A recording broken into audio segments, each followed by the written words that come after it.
ॐ अज्ञानतिमिरन्धस्य ज्ञानाञ्जनशलाकया चक्षुरुन्मिलितं येन तस्मै श्रीगुरुवे नमः। नमो विष्णुपादाय कृष्णपृष्ठाय भूतले श्रीमते भक्तिवेदान्त स्वामिनिति नामिने। नमस्ते सरस्वती देवे गौरवाणी प्रचारिणे निर्विशेषशून्यवादी पाश्चात्य देशतारिणे।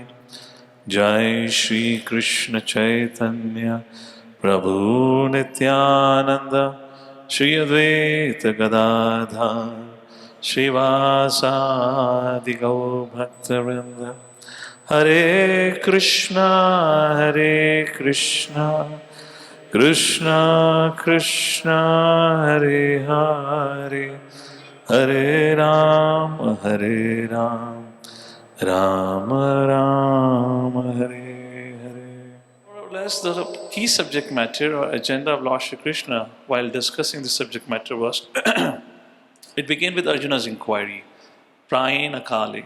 My dear Lord, what should we do at the time of death? How can I attain a better destination? And therefore Krishna began to speak about Antakale Chamameva Smaran Muktva Kalevaram. At the time of quitting your body, if you remember me, then you come back to me. Yamamapi Smaran Bhavam Tayatayante Kalevaram. And while quitting body, whatever you remember, according to that, your next destination is created. You know, just like if in case you had been in mechanical engineering branch or something, when you would do this electrical engineering or electronics engineering, before you go into the circuit design, you know, we used to have a software where you create a prototype. So before you have a physical form, a prototype is created in our consciousness, based on our desires that we have cultivated all through the life. And desires are cultivated what kind of association. Anyways, we discussed like all this. So more or less, Lord Shri Krishna through this chapter tries to explain that how death can be the greatest opportunity. Nothing to be fearful about it, nothing to be frightened about it, but death, in fact, can become the greatest opportunity for one who is learned. Therefore, in the spiritual circles, in spiritual principles, spiritual communities, death is celebrated as much as birth anniversary is celebrated. Maybe more in certain cases. Death is not the end of the road. Death, according to the message of Bhagavad Gita, knowledge of Bhagavad Gita, is an opening, is a grand opening to an eternal life. Asatoma satagamaya, tamasoma jyotirgamaya, mrityum va amritam gamaya. Unfortunately, such subject matters are not taught to us, and according to the science, which is highly governed and dictated by Abrahamic faith. So life means one life. After you quit this body, it leads to disintegration, there is nothing. And I made this point last time also. Can you imagine how much fear this creates when you know nothing about what's going to happen after death? Because when you're at the face of it, there's no undenying that you will have to face it, all of us have to face it. When you're at the face of it, you're standing at the brink of quitting this body and you know nothing about what's going to happen next. How frightening it is. But from the Vedic perspective, it is not at all a frightening. It is the greatest opportunity awarded to the human form of life to get access forever to the eternal life. But who knows subject matter like this? So, although I discussed this subject matter 2 weeks prior, it just so happened in the last 2 weeks, almost on an everyday basis, some of my known students and somebody have somewhere passed. Generally, anyone passes away, I request them and their family members to read chapter 8 of Bhagavad Gita as well as chapter 2. So we understand life does not end when body disintegrates. That's what chapter 2 Bhagavad Gita Krishna speaks. And in fact, chapter 8 Krishna says, you have an access to the spiritual world, and Krishna introduces the concept of spiritual world. I'm going to include a very beautiful section from a book titled The Beggar. This book was written by His Holiness Bhakti Tirth Swami Maharaj, who was African American born in America, who graduated from Princeton University back in 1960s, which is the top 10 Ivy League college in America, which means the top-notch college in whole of the world. Anyone graduating from such kind of university means they're going to be a great politician, businessman, whatnot. They're going to be somebody great in their life. This was the value of these universities in those days. They do carry a lot of value even today. And this African American, the first African American to study in Princeton University, to graduate from Princeton University, he had an excellent career in front of him. He decided to embrace Vedic culture and became a monk. Later on, after 15 years serving as a monk, he embraced the renounced order of Sannyas Ashram, somewhere around 1978 or something like that. And from that time until 2005, which means you're talking about 27 years, he served the society in a renounced order as a sannyasi. He traveled all over the world. He was one of the very, very popular figures of his time. Very famous in America, very famous in South Africa. He would often have meetings with the high government officials or the president of the prime minister office, seeking guidance from him how to live a life. He, unfortunately, when everything was going fantastic with him, unfortunately, he was diagnosed with a type of a cancer which slowly, slowly disintegrated his body, literally melted his bones. So much so, at the final days, the most jubilant personality was completely bedridden and completely, what do you say,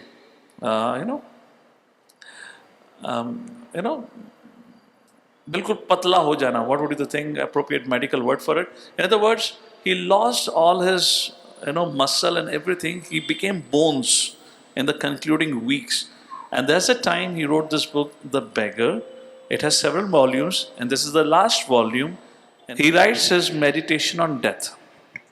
And it's such a profound experience. Can you imagine, written by somebody who's experiencing death? Who is going through such a utter pain that every part of his body would pain. He cannot smile, he cannot speak. And in that time, he expresses. If you wish, you can go back and look. He has a very famous lecture, The Final Lesson, which he spoke just few hours before departing, where he had to really strain himself to speak. And if you have ever heard a motivational lecture, this lecture will beat all your motivational lectures at such a situation. So let's go back to that.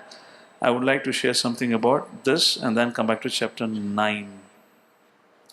This is particularly a message for all those who are grieving for those who have recently passed away, or in case of any one of you, if you have lost somebody dear one.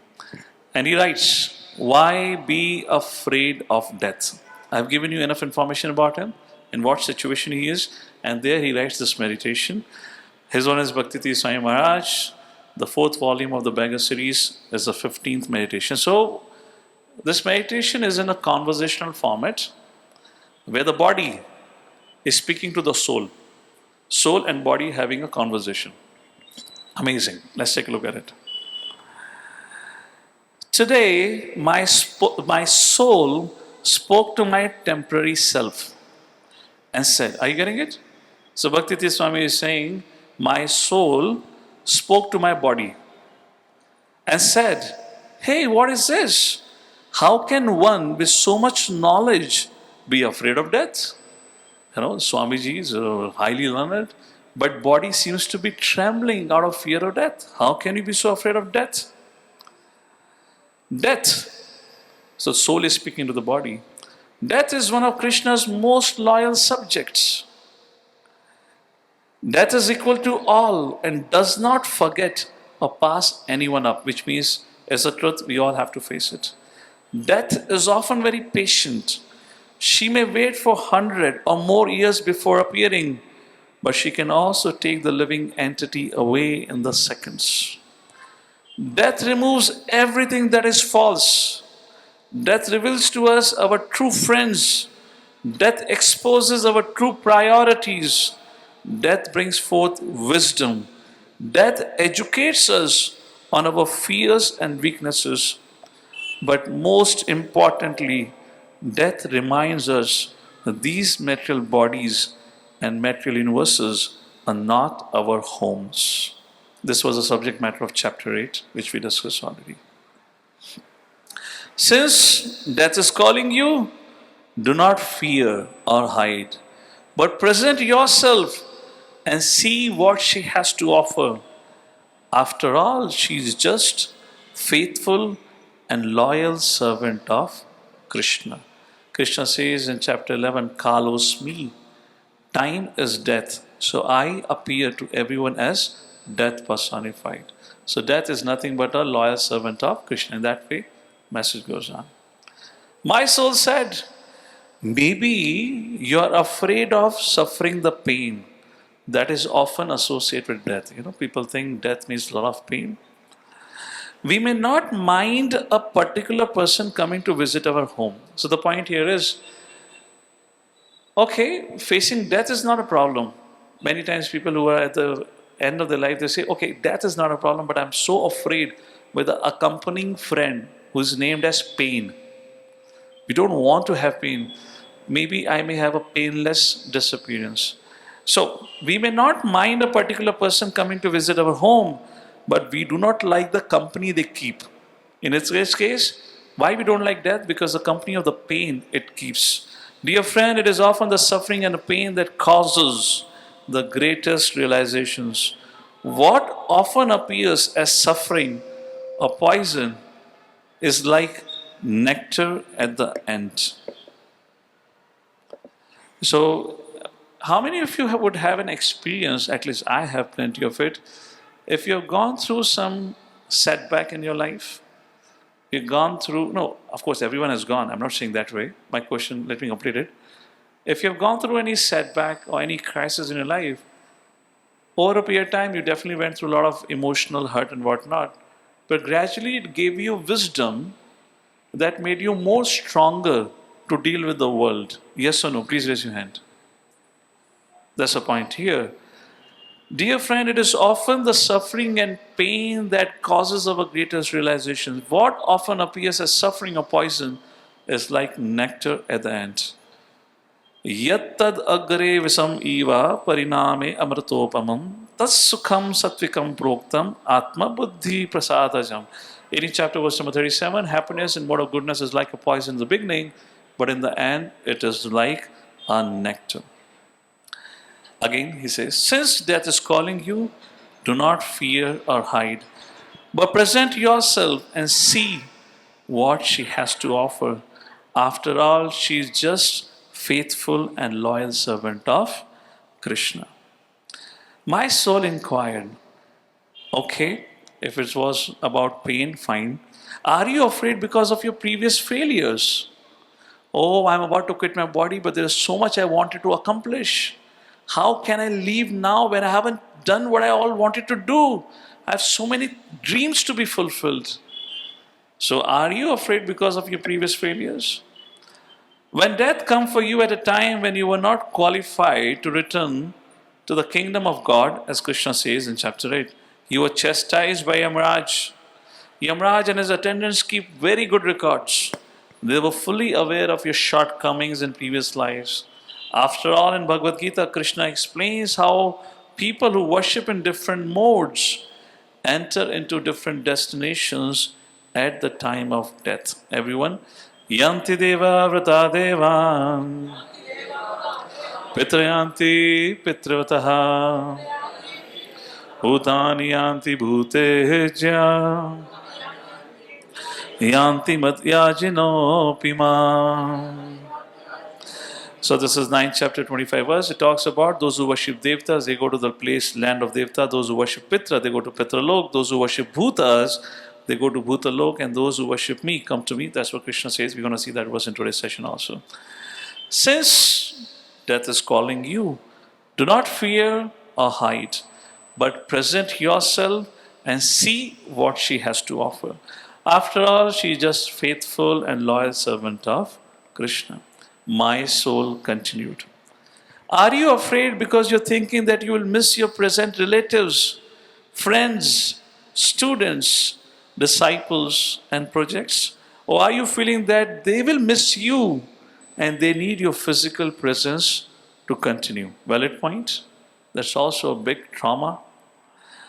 Let me remind you that you have died thousands of times, and so have they. Your spiritual master used to assist him in his mission, and Krishna often educated and guided you in the heart. This is for devotees who understand this. So, what you have accomplished was due to them. Just as they have engaged you, they can engage others. And just as you have given service on this planet, your next services have already been arranged. So, this is very much in the context of devotees, where His Holiness Bhakti Tirtha Swami Maharaj is saying, well, do not worry. You will have lived a life as guided by your spiritual master. Your next destination is also arranged. Don't worry about your services, what you're going to leave behind. Your service in the next life is also organized. Why? Krishna says in Bhagavad Gita, 2nd chapter, verse number 27. Please repeat after me. Jatasya he dhruvam mrityu dhruvam janma mritasya cha tasmad apriyate नातुम सोचितम हसी. जातस्य है ध्रुव मृत्यु, जिसका जन्म हुआ है मृत्यु निश्चित है, और जिसकी मृत्यु हुई है ध्रुवम जन्म मृतस्य च, उसका जन्म भी निश्चित है. तस्मात् therefore in such a reality नातुम सोचितम, do not lament, do not get disturbed, because the reality, sunrise, sunset, sunset, sunrise is a reality. Oh, sun disappeared, what will happen next day? Don't worry, sunrise will happen again. That's what happened with us due to ignorance. 2nd chapter, verse 27. We can all repeat this. This is the key point, the key message. Everyone together will read out. You getting this point? The point is said, do not be afraid. Let's read together. Since death is calling you, do not fear or hide, but present yourself and see what she has to offer. After all, she is just faithful and a loyal servant of Krishna. My soul continued to explain, I see your greatest fear of death is your fear of losing yourself. What happens, the very first thing that happens at the point of death is you quit your body. How attached we are to this. Whatever happens, how old it becomes, how diseased it becomes, after all, it is mine. Nobody wants to quit it. So, I see your greatest fear of death is your fear of losing yourself, as you are my temporary and illusory associate. You must have great fear of our departing, since we have done everything together. Oh, what's going to happen in the next life? This body goes to the ashes. However, you have frequently been under the illusion that you are the doer and controller. Each time you visited the superintendent of death, he tried to remind you that in your next existence, you must stop trying to lord over all that you survey, and you must give up the pursuits of adoration, prestige, and subtle attachments. This requires a little brief explanation about it. We live our life in this world as if I am the controller, as if I am the enjoyer. Yes or no? Imagine you're driving a car, you own a car. Because you own a car and because you know how to drive a car, can you control? And you can enjoy. You can control and enjoy only in a situation if it is your property and if you know how to use it. Yes? Now we want to control and enjoy this body, and through this body everything else. Am I the owner of the body? How many of you picked up this body? How many of you chose this body that you have? Am I the owner? Not at all. Am I the controller? Yes or no? Are you sure? Anyone who thinks I'm the controller? How many have an experience of traveling in a flight, traveling in a bus where there is no toilet, and suddenly you have a nature's call, and you're holding on to stomach and praying to Lord, my dear Lord, 2 घंटे निकाल दो जैसे तैसे. How many of you have that experience? Isn't? Don't raise your hand. But we understand. And how much of a great yogi you may be, When nature's call is there, सबका अकड़ निकल जाता है. कौन भगवान, मैं भगवान, तुम भगवान, सब साइड में रखो. एक मायावादी था, वो पूरी प्रेजेंटेशन, उसका जो कॉन्फ्रेंस में प्रेजेंटेशन था, he was making a point, you are God, I am God, etc., etc. And then during the break time, not the break time, during the change of the presenter, he came outside and he was holding his belly. He was asking, where is toilet, where is toilet? And there was nobody who could, there was, people could understand his language. So he came to another Indian Swami. And he said, Swami, please tell me, where is toilet? And that Swami said, oh, you are God? Don't you know where is toilet? You don't even know toilet in this hotel, then you claim to be God for everything. Bola, dekho, this is not the time to discuss philosophy. It's an urgency. Tell me. Bola, no, I will not tell you. First you say you are not God. You surrender, you are not God. Then I tell you. Bola, no. Please understand, it's an urgent matter. Finally, when the Swami didn't agree, he said, okay, I am not God, but you tell me. So then he showed the way. After he attended the nature's call, came back. Well, I was joking, I'm still the God. So, point is, each time you visited Yamaraj and Yamaraj chastised and reminded you, you're not the control, you're not the enjoyer. But each time when we take our birth, we live this life as if I am the control and the enjoyer. Several times you came back to another material body, again became entangled as a controller rather than fully dependent on Guru and Krishna. Sometimes you become so involved in trying to spread Krishna consciousness, this is again for devotees, that you minimize simply being Krishna conscious. You should reflect on the fact that it is not that to be feared, but it is material existence to be feared of. Those who think they're alive but who are really dead are the real ones to fear, because they create pain, suffering, failure, confusion all around them.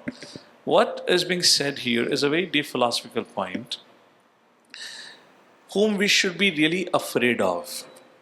Those who propagate ignorance and those who increase our attachment to this world and to the sense objects, because they really distract us from our true path and the opportunity to escape the material miseries. That is a point being said here. Those who think they are alive but who are really dead are the real ones to fear. Really dead, according to Vedic sciences, one who does not know that you are a spirit soul and who is still living his life is said to be as good as dead. That's the point over here. They create wars, crimes, abuse, and exploitation of others. They maintain a culture of eating, sleeping, mating, and defending. They are attacked repeatedly by various miseries known as Adhyatmika, Adhibhautika, and Bhautika, Adhyatmika, and Adhidevika kleshas like this. So, beloved, be afraid of living a so-called life that is void of real spirituality. For such a life is no life, but is worse than death. Do not worry about suffering or pain, for if they do accompany death, they will not stay around very long. It's written by a man who had been under the severe pain for months together. Tolerate them, absorb whatever realizations they bring you. Your previous failures are now your foundation, which have presently given you a strong footing. They are assets in disguise. As far as you missing others, them missing you, once again remember how Krishna says, Na tu evaham jatu nasham, na tvam nime janadipaha, na chaiva na bhavishyamaha, sarve vayam ataha param. Never there was a time, Arjuna, when I did not exist, nor you, nor all these kings, nor in the future shall any of us cease to be. Can you just understand how comforting this message is when Krishna says, Arjuna, it is the body that dies, not you. Our loved ones who have apparently left us, they have not left us. Our ability to see them is not there because they have left the body. That's how Krishna explains here. To conclude, lastly, as far as your biggest fear of losing your identity, yourself, remember Krishna says in Bhagavad Gita, 2nd chapter, verse number 26, Atha chainam nityajatam nityam va manayase mritam tathapi tvam mahabhao nainam sochitu harhasi. If, however, you think that the soul will always be born and die forever, you still have no reason to lament, O mighty arm Arjuna. If you think, at the end of death, we quit and we're going to take another birth like this, it is the soul which dies and take birth, fine, what's your problem? You're still going to take birth, so your identity continues. So don't be fearful. Therefore, beloved friend, it is the nature of this world known as duality that we should overcome. For instance, we are now somewhat separate with two identities, which means soul and the body, due to your doubts. But now that death is calling, we must join together as one. You will soon connect fully with me, and we will return as one to our home and services in the spiritual world. Many of our associates are assisting you with this transition to go back home, back to Godhead. But you are stubborn, but nevertheless blessed. Now give up all fear of death. Please, let's say that. Since death is calling you, do not fear or hide, but present yourself and see what she has to offer. After all, she is just, faithful, and loyal servant of Krishna. This is His Holiness Bhakti Swami Maharaj's portrait, and he concludes with writing, I am that lowly beggar who has a short time to renounce all duality so as to greet death with celebration. It feels like a love letter written to death, isn't it? I mean, I don't know how much, when I read it, it just stuck to my consciousness. And because of things that have happened the last 2 weeks, of almost every day somebody quitting their body and the family members grieving, so I thought, why don't I just a little bit touch upon it? Maybe I may not have the time to explain, but if you just read through, make it create a deep impression. So as I made a point, chapter of Bhagavad Gita, it teaches us how to embrace death. Death is the greatest opportunity for us to quit the miserable state of existence. We tremble at the face of death because we don't know what's next. And we don't know what's next because we have not undergone education. What we have undergone is it's not the right word for education. Vidya, which awakens our eyes. The knowledge that we have received generally covers our eyes and makes us attached to things which are only detrimental to us. So that's a little short message on it.